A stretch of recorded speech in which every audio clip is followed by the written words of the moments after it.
All right, and the energy that's coming in from the beginning of October that's trickling into the remainder is the Five of Chalices. So you kind of had a similar card. I think you had, you had the nostalgia card, so I think it was the Six of Chalices. And so this energy here is being forlorn, like, oh, shoulda, coulda, woulda, why didn't I do this? Why couldn't I hold on to this person? Why couldn't I do something differently to help myself out and help out others? It's, regret. It can be regret. But then we have the star. Wonderful. And that popped up in your other reading too at the beginning of October. Okay. So you still have luck on your side. You still have beauty and truth. It's still there. And it's always got your back, And I love that. I love that that came up as a reminder. And that's what's trickling through. That's what's carrying on from your October reading. Now, if you haven't watched that, go back and watch the October reading so that this makes a little bit more sense to you about what's going on. I'm trying to link those two readings more so together so the month is more complete.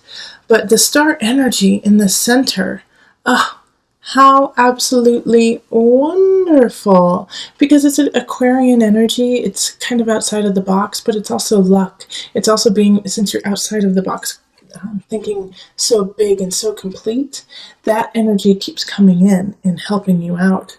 And then we have the Seven of Pentacles, King of Swords, Nine of Chalices, and the Two of Swords. Okay.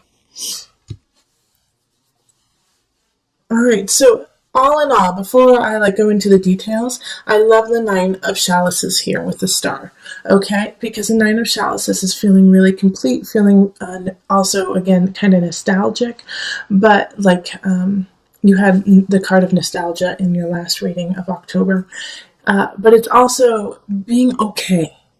Being okay with how everything is right now. Being okay with where you are in your life and where other people are.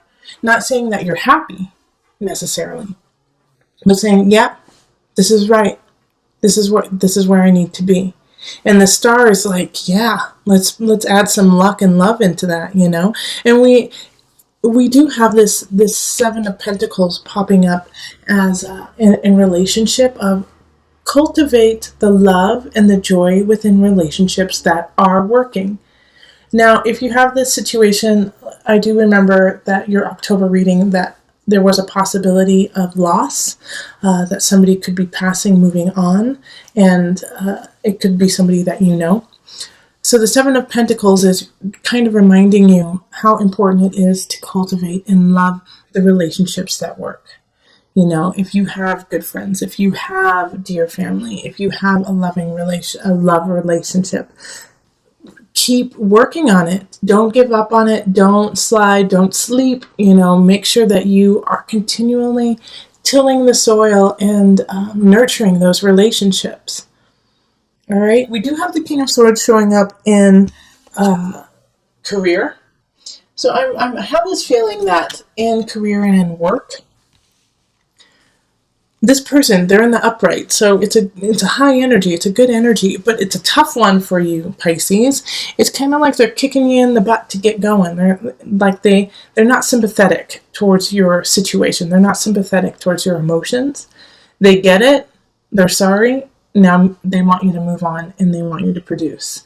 So it might be just what you need, though, Pisces. Sometimes we need that person to be like, yeah, that really sucked. That was really tough to go through. But life is still here, and you are still filled with luck and love, and you still understand that this is where you're supposed to be, so now let's get to work, okay?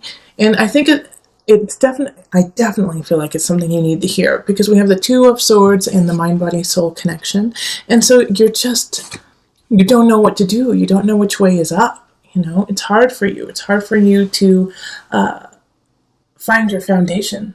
And remember, in the October reading, the overarching October reading, the end card was the Hermit, okay? So you have to go within and find it. You have to pull it out of yourself. You have to find it. And this King of Swords is reminding you of that. And this is going to be an air sign, okay? So Aquarius, Libra, Gemini. And they're just going to tell you like it is. They're going to say, hey, I'm sorry, but you have to get back to this life. You have to join us, okay? So it will be a pang to the heart. It will play on those heartstrings. But remember, you are part of this realm, and we need you here. And yes, you have to mourn, and you have to feel that, and you have to feel that sadness, and even that anger. But then you have to return to us, Pisces. You have to return to us and carry on.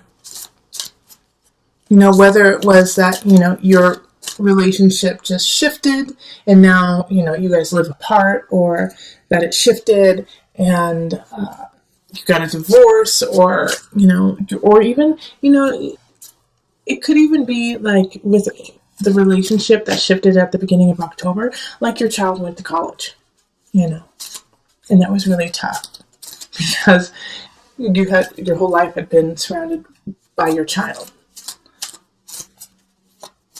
Okay, so I'm going to pull a Noah Nafu card. Even though I did it for the collective this month, I want to do it for the individuals too, the individual signs. Fire of Angels. Woof, look at that. Okay, let me read that to you.